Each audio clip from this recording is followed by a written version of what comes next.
Welcome to Twisted Truths, where betrayal meets brutal payback, and where the most unexpected twists expose what people are really capable of. This story isn't just shocking, it's personal. My name is Joshua Nolan.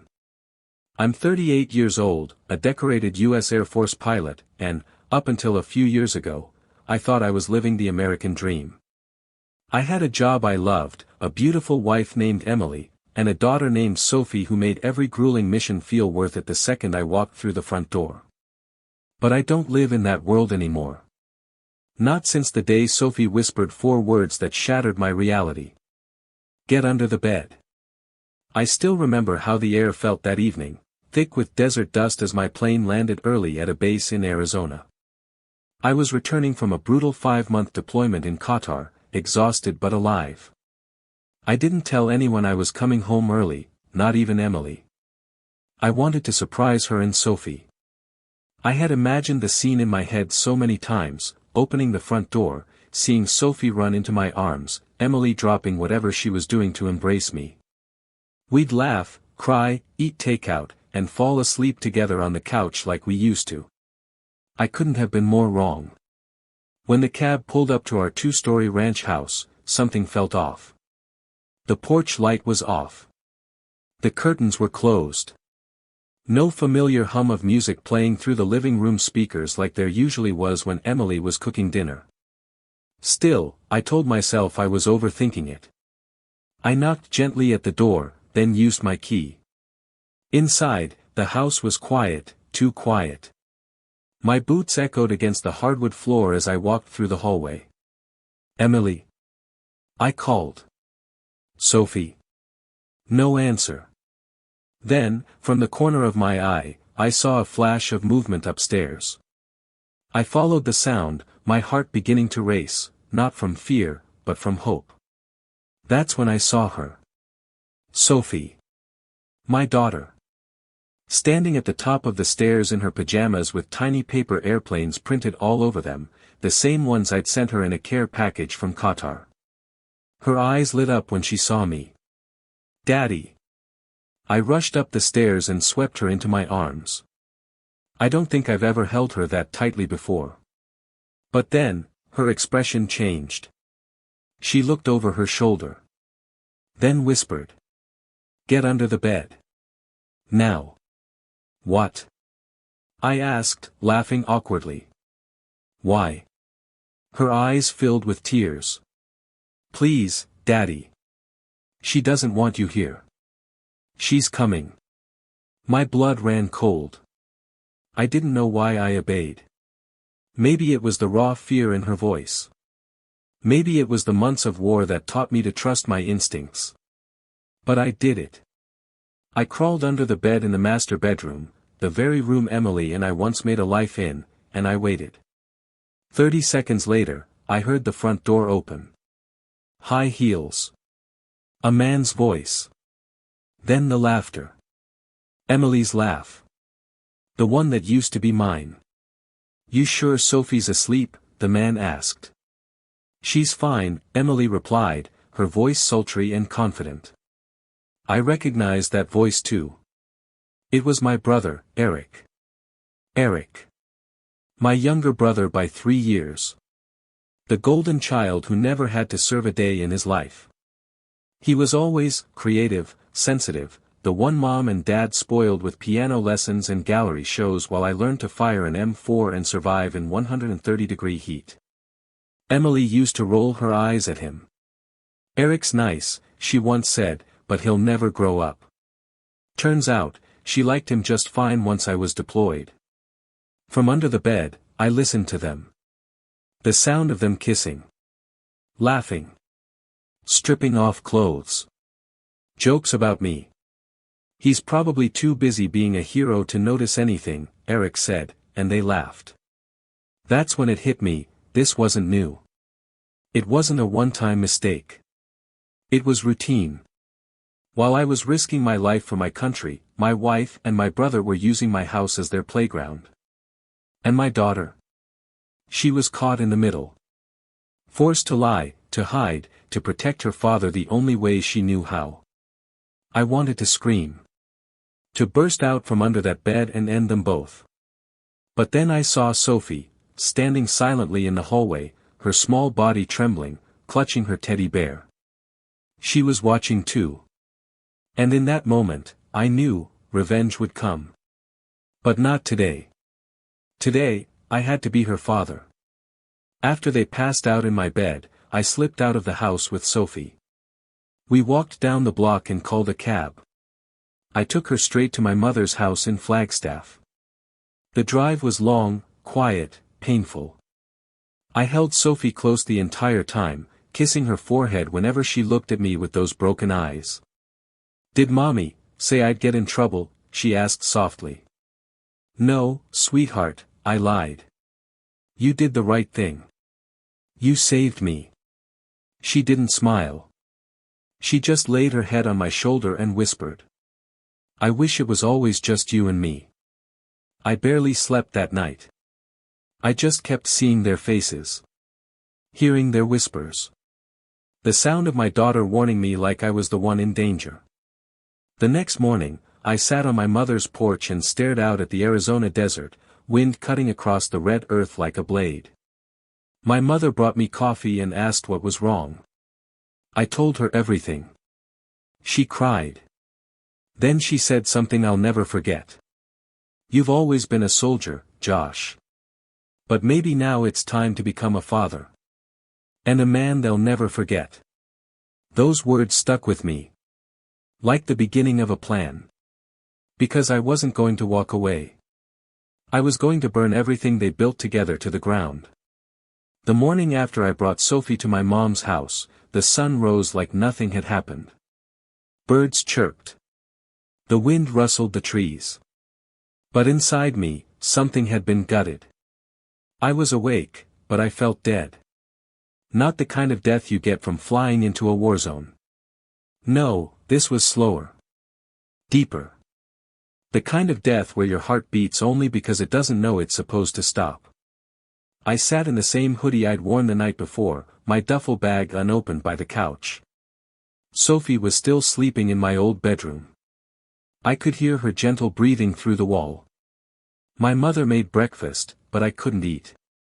Everything tasted like betrayal. She didn't ask me to go back to Emily. Didn't offer forgiveness or comfort. She just sat next to me and placed her hand on mine. That silence hurt more than any screaming ever could. I picked up my phone, hands shaking. I wasn't even sure why I did it. Maybe I thought Emily would call. Maybe I wanted her to. Maybe I wanted to believe there was some explanation, some way to undo what I saw. But there were no missed calls. No texts. Just one photo in our shared album, a blurry picture of Sophie painting, time-stamped from the day before. It felt like a slap. They were so casual about it. They betrayed me like it meant nothing. Like I was disposable. And what made it worse, was the thought that I should have seen it coming. The memories hit me like bullets. The perfume I didn't recognize when I returned home last year. The way Emily smiled at her phone, then tucked it away when I walked in. How Sophie once asked me, "Daddy, is it okay if people kiss who aren't married?" I thought it was just the stress. I thought Emily was tired. I thought Eric was just trying to be helpful while I was deployed. But now I saw it all for what it was. A cover. A lie. A war I didn't know I was in. And I was losing. I went into the guest room and shut the door. Sat on the bed and stared at the wall like it might offer answers. What do I do? Divorce her? Take Sophie and run? What would that even solve? She'd still have the house. The car. The story she could spin. My brother would still walk around with my daughter's trust, pretending to be an innocent uncle. And then, a darker thought crept in. What if Sophie thought they were the good ones? What if I walked away, and she grew up thinking I abandoned her? That was the moment I broke. I screamed into my hands. Punched the wall so hard I thought I broke my wrist. Collapsed to my knees, chest heaving like I couldn't catch a breath. I was a trained pilot. I'd flown into sandstorms and landed jets under enemy fire, but nothing had prepared me for this. Because in war, you know who the enemy is. At home, the enemies were the faces you love most. That night, Sophie crawled into bed beside me, hugging her teddy bear close. She didn't say much, just pressed her tiny hand into mine. "Daddy," she whispered in the dark. "You're not gonna leave me, right?" I turned to her, tears burning in my eyes. "Never. I promise."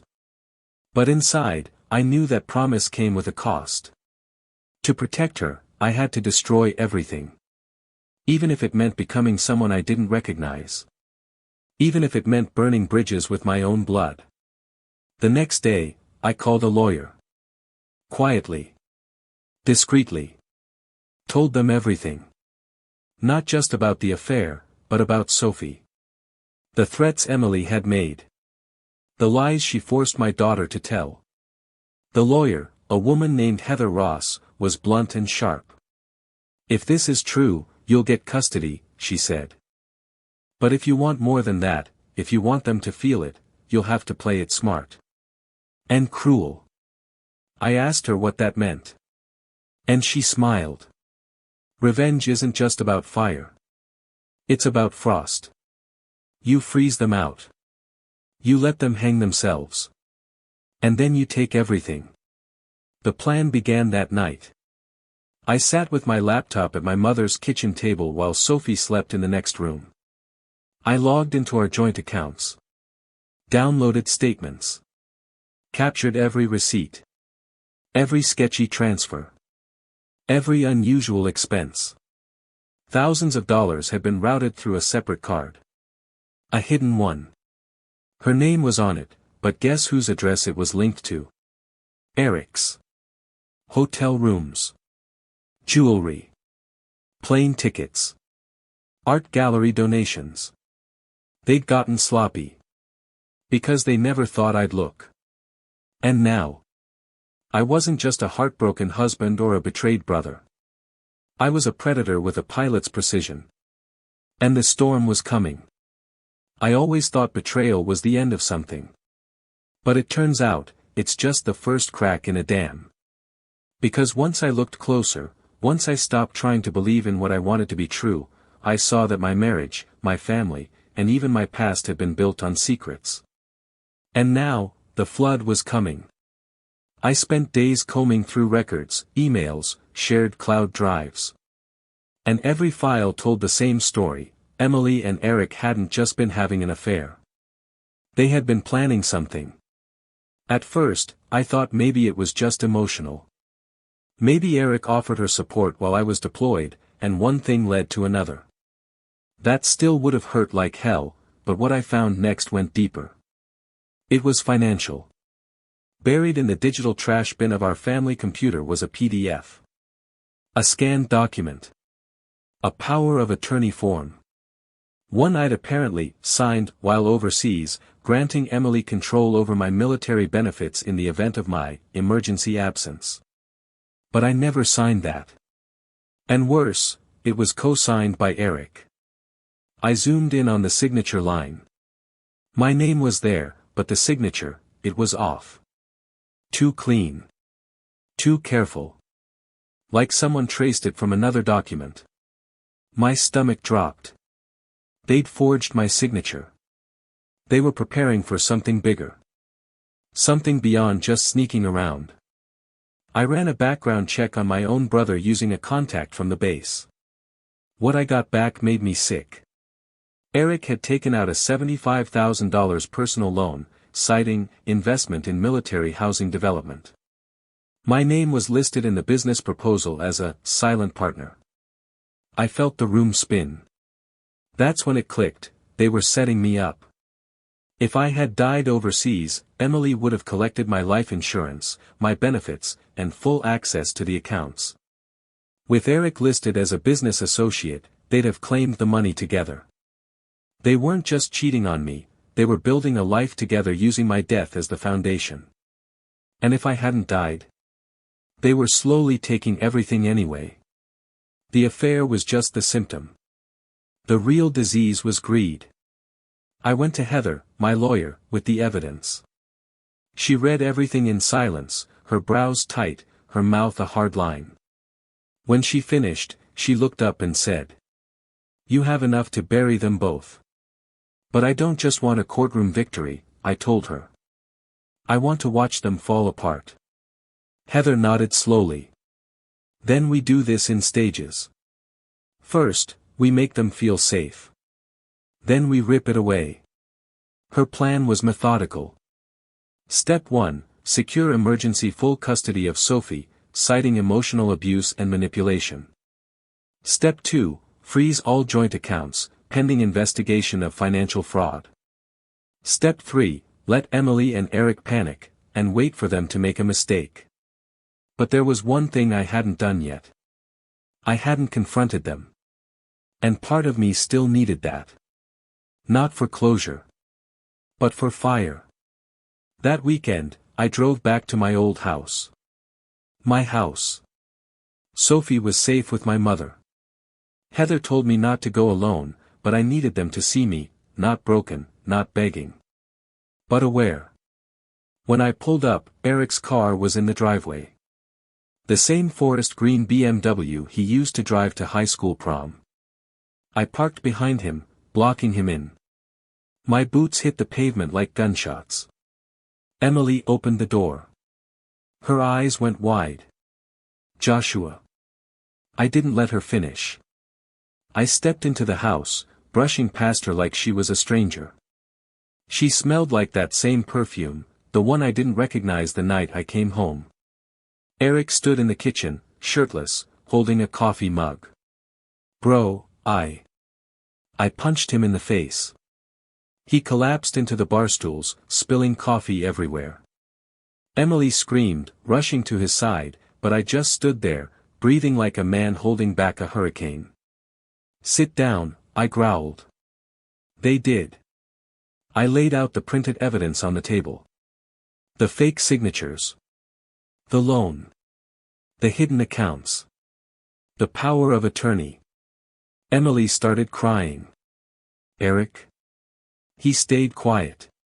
His jaw already swelling. "I know everything," I said. "And here's what's going to happen. You're going to keep your mouth shut. You're not going to contest the custody order coming your way. You're going to sign whatever my lawyer puts in front of you. If you don't..." I leaned closer. "I'll make sure the military, the IRS, and every bank you've touched sees this. I'll burn your names down to ash." Eric tried to speak, but I cut him off. "You tried to profit off my death. You tried to steal my daughter. And you didn't even bother hiding it. So now I'm done hiding, too." I walked out. Not because I was finished, but because they had just started drowning. When I walked out of that house, I didn't look back. I didn't need to. The war had already begun, and this time, I was in control. Emily and Eric didn't know it yet, but every step they took from that moment forward was inside a trap I built with my bare hands. I wasn't interested in screaming matches. I wasn't interested in vengeance that burned hot and faded fast. I was after destruction, the kind that comes slowly, quietly, methodically. The kind you don't see until it's too late. The next morning, Heather filed the emergency custody motion for Sophie. Thanks to the recordings I'd started keeping, the audio of Sophie whispering, "Get under the bed," plus her quiet confession about how Emily told her not to tell me anything, it wasn't hard. Heather packaged it all into a legal missile, tied with a bow of emotional manipulation and endangerment. Within a week, I had temporary sole custody. Emily never even showed up to the hearing. Because she didn't know it was happening. I'd used the mailing address of her old apartment on purpose. Her current address, my house, wasn't listed under her name. She wouldn't even find out what happened until the sheriff knocked. Meanwhile, I launched Phase 2. I worked with Heather to place a fraud alert on all our shared accounts. We submitted documentation proving forged signatures and unauthorized transactions tied to Eric. This caused the bank to freeze every card Emily had access to. Joint checking, savings, even the emergency backup visa I gave her years ago. By that afternoon, I got a call from a mutual friend. "Hey man," Emily called me crying. Her card got declined at the grocery store. "Said you froze her out." I smiled. "She'll live." "Barely." The next phase was even sweeter: professional sabotage. Emily worked at a counseling center. She was respected, trusted. But the job required a current mental health practitioner's license and a spotless ethical record. I sent a quiet, anonymous complaint to the board, backed with evidence of her emotional manipulation toward Sophie. Eric? He was an art gallery assistant who depended on a clean credit record to fund his next exhibition. Not anymore. Once the banks opened a fraud inquiry, his score tanked. The gallery owner backed out of his show after I anonymously sent over documents showing that Eric was under investigation for financial abuse of a military spouse. One by one, I pulled the bricks out from under their little tower. And all the while, I stayed quiet. Civil, even kind. Because the best part of revenge is watching them wonder when it's coming. Then came the final part of my plan. The house. Technically, I owned the home. It was in my name. Emily had convinced me not to put her on the deed years ago because, it didn't matter, we're a team. Now that little decision was about to destroy her. I gave her a written notice: vacate the premises within 30 days. Not as her husband. As her landlord. At first, she laughed, texted me, "Nice try. I'm not going anywhere." Then she got the certified letter. Saw the official stamps. And when she called screaming, I didn't even pick up. Instead, I forwarded the eviction to Heather and moved on to my favorite part: exposure. I created a private link. A folder. Inside it were screenshots, audio clips, and evidence of the affair, the forged documents, the financial manipulation, everything. But I didn't post it. Not yet. Instead, I sent it to one person. My father. Now, he and I weren't close. Never had been. He always favored Eric. The artist. The dreamer. The one who didn't go off to war, who stayed home and smiled at dinner parties. But Dad was old school. Big on family image. And when he saw what Eric had done, how he betrayed me, lied, and exploited my deployment. Let's just say the fallout was swift. He called me the next morning. "Joshua. I didn't know. I swear to God, I didn't know." I didn't respond. "I've spoken to Eric," he continued. "I told him he's no longer welcome in this family. Not under this roof. Not in this name." Good, I thought. Now he can know what it's like to be cut off. By the end of the month, Emily was broke, disgraced, and out of my house. The gallery dropped Eric. Their apartment applications got denied. Sophie, meanwhile, was enrolled in a new school and slowly beginning to smile again. She didn't know everything. She didn't need to. All she knew was, Daddy's here. Daddy's not leaving. And Mommy? Mommy made a mistake. There's a strange calm that comes after the storm you created. It's not peace, not yet, but it's something close. It's the silence in the eye of the hurricane, where you can hear them screaming from the wreckage, but you don't have to move a muscle. You just watch. And that's what I did. I watched them crumble. Emily called every day. First it was angry voicemails, accusations, denial, fake tears. "You're ruining Sophie's life. You don't get to control everything. She still needs her mother." But when the court order officially removed her parental rights temporarily pending psychological review, the tone changed. Her voice cracked in a message 2 days later. "Josh, please. I made a mistake. We made a mistake. Don't do this to me. I deleted it without blinking. She did this to herself. Eric was worse. My father cut him off completely after receiving the folder. He didn't just disown him, he told him to his face he'd never be welcomed back. "You're dead to me," he reportedly said. I didn't feel satisfaction when I heard that. I felt balance. Like gravity had finally been restored.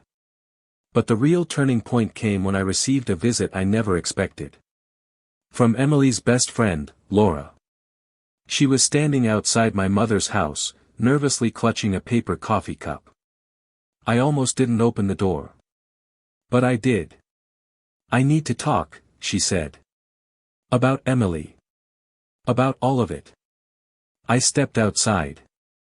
We sat on the porch in the chill of early spring. Sophie was inside coloring. I kept one eye on her through the window. And that's when Laura dropped the final nail in the coffin. She didn't just cheat, she said, eyes brimming with guilt. She planned it. 4 months. Maybe longer. Planned it? She told me she knew if anything happened to you overseas, she'd be rich. She even joked about it once. "If Josh goes down in that jet, Sophie and I are set for life." I thought she was kidding, but then she showed me the papers. She said, "Don't worry, I already have power of attorney." I felt my fingers tighten around the porch railing. She asked me to backdate some paperwork once. I didn't do it. I told her it was crossing a line. That's when she stopped talking to me. Laura looked down, ashamed. "I should have told you sooner. I just didn't think it would get this bad." It wasn't just betrayal. It was premeditated. They hadn't just waited for me to die, they counted on it. And suddenly, everything I'd done so far didn't feel like revenge. It felt like mercy. I thanked Laura. I told her Sophie was safe, and that's all that mattered. She cried, apologized again, and left. But that conversation lit a new fire inside me. It was time to go further. Not just financial ruin. Not just court orders. Reputation. Emily had started seeing a therapist herself, not because she cared, but because she thought it would look good in court. But the custody order already named her emotionally unfit. The therapist had to file a clinical review to verify her claims.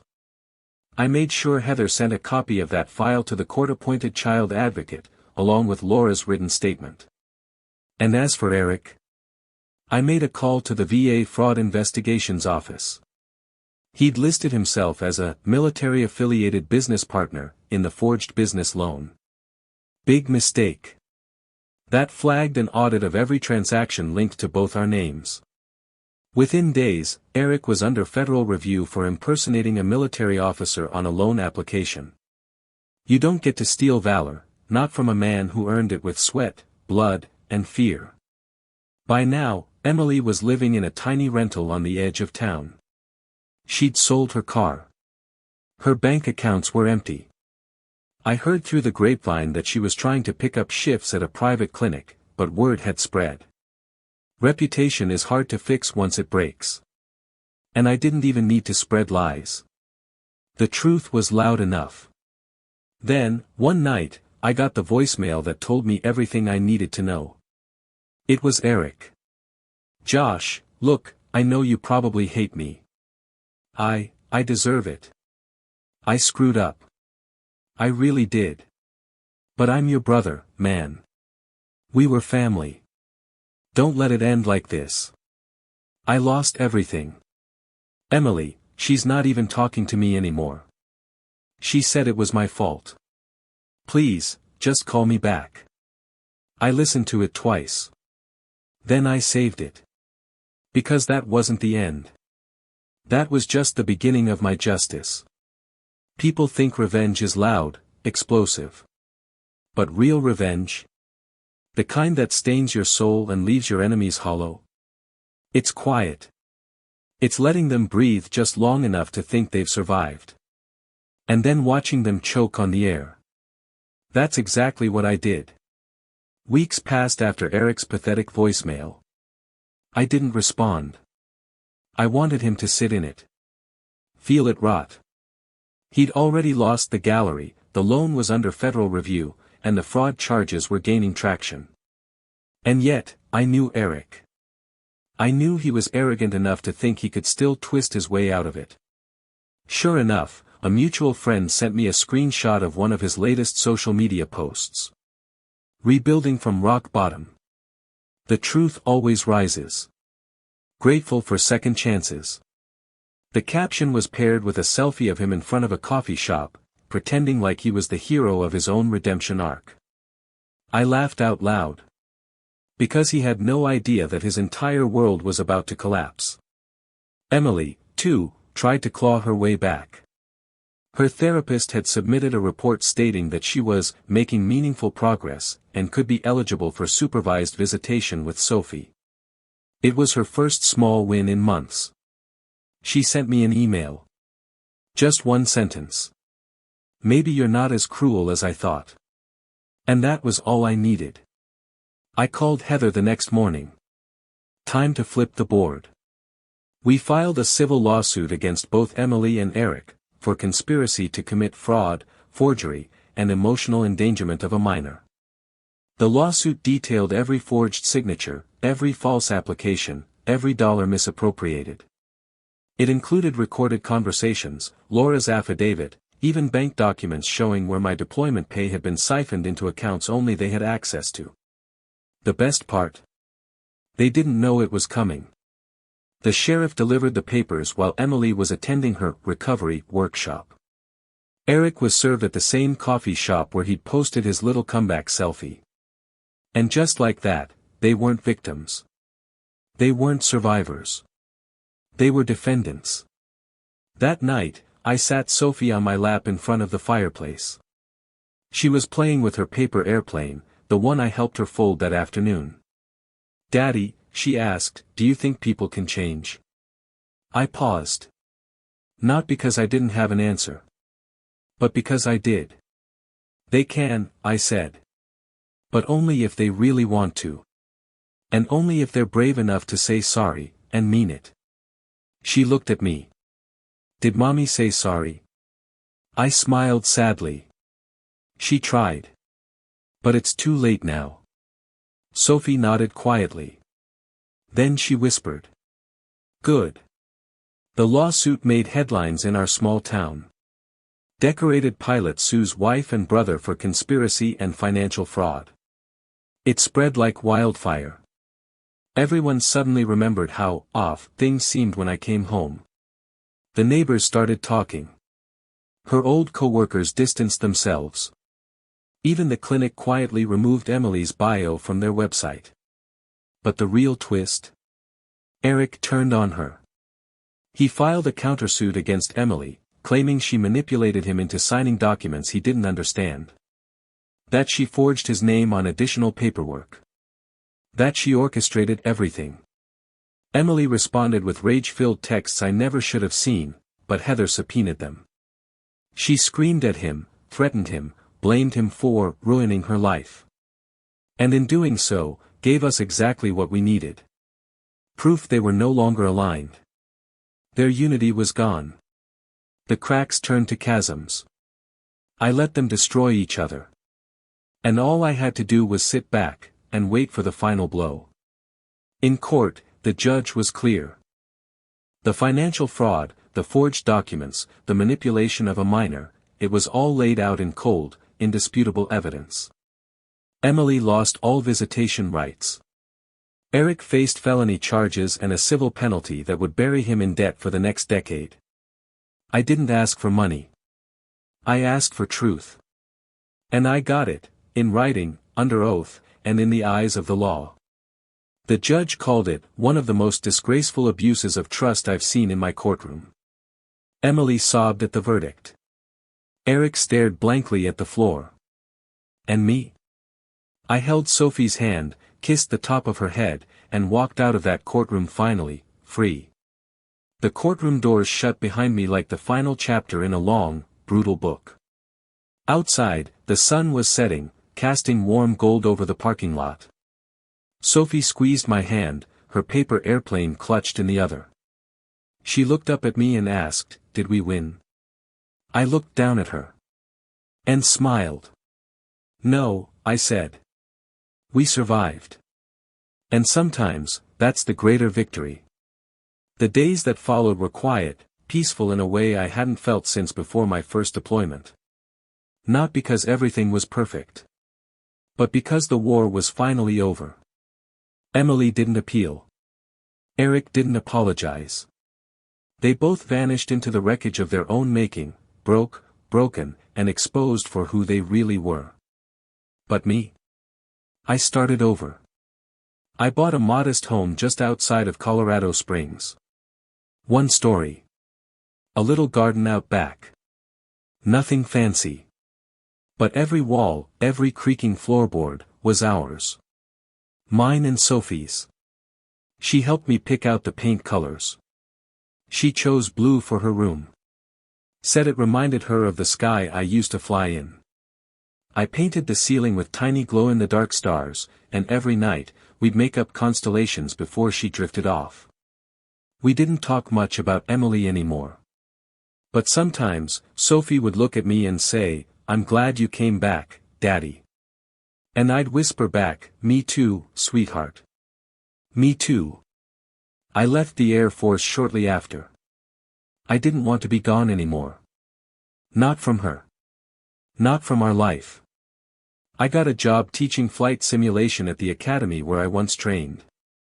I traded jet engines for chalkboards, missile locks for classroom questions. And you know what? It felt good. To give, instead of take. To build, instead of break. To teach, instead of fight. One night, maybe 6 months after the trial, I found an envelope in the mailbox. No return address. Inside was a small sketch of a broken airplane. At the bottom, in handwriting I recognized instantly, were the words. "We could have had it all. E." I stared at it for a long time. Then I tore it up and dropped the pieces into the trash. Because I did have it all. They just didn't know what "all" meant. A few weeks later, Sophie had a family day at school. Each kid was supposed to give a short presentation on someone they admired. Most chose superheroes, astronauts, or singers. Sophie stood up in front of a packed cafeteria, held up her paper airplane, and said, "My hero is my dad. He flew real planes in war. But the bravest thing he ever did, was come home and stay." The room fell silent. I cried. Right there in front of everybody. Because that was the moment it all made sense. Every painful night. Every betrayal. Every ounce of rage I carried through my bones, it had brought me here. To that little girl. To that quiet life. To the peace that didn't come from destroying others. But from rebuilding myself. Emily eventually moved to another state. Eric filed for bankruptcy. My father never called again. And that was fine. Not all wounds need closure. Some just need distance. I still keep the folder with all the evidence, every document, every photo, every message. Not out of spite. Out of memory. A reminder of who I was. Who I became. And what I had to walk through to protect the one person who truly mattered. Sophie. Sometimes she still asks about the sky. "Will you ever fly again, Daddy?" And I tell her. I already am. Because freedom isn't always at 30,000 feet. Sometimes, it's just a little house in Colorado, a paper airplane, and a child's laugh echoing through the backyard. In the end, truth has a way of surfacing, even if it comes twisted through pain and betrayal. As one wise voice once said, sometimes your greatest enemy was once your closest ally. If this story struck a chord with you, let us know in the comments. And don't forget to subscribe, share, and spread the word, because justice deserves to be heard.